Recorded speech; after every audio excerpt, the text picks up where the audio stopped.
国内碳费的制度今年实施，环境部早起举办亚洲碳定价论坛，部长潘启明是表示讲，受到关税各有传统产业景气无好的影响，明年碳费的收入大约只有40亿哦。也毋过，伊嘛强调讲，有9成的企业拢已经有提出自主减量的计划，所以咱减碳的目标应该是会当达成。环境部早起举行亚洲碳定价论坛，进行国际碳定价政策交流，邀请各国的专家分享经验。德国在台协会嘛参加，表示讲要提高国安韧性，毋但是增加国防预算。对俄罗战争的经验来看，推动能源转型、提高再生能源的比例嘛真重要。This renewable energy is not only carbon free, it also decreases our dependency on authoritarian countries for our supply of oil and gas. We call renewable energy freedom energy in Germany.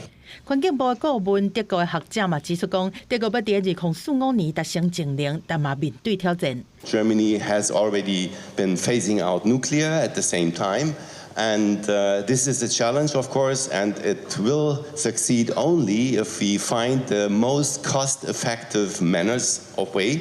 环境部长潘启明表示讲，顾问表达的烦恼应该是各国拢认同讲爱有多元能源，但德国对核能的态度同款是维持现状。当来到国内减碳的部分，潘部长讲，已经有9成的企业提出自主减量的计划，代表讲会达成实质减量的目标。但嘛承认讲，受到关税和国际情势的影响，碳费的收入比预期的较低。大概大概有40多亿左右。当然啦，跟大家一开始想到可能是会有几百亿是不大一样。但是因为先求有再求好，是我们对于碳费的这个制度的这个设计的这个原理。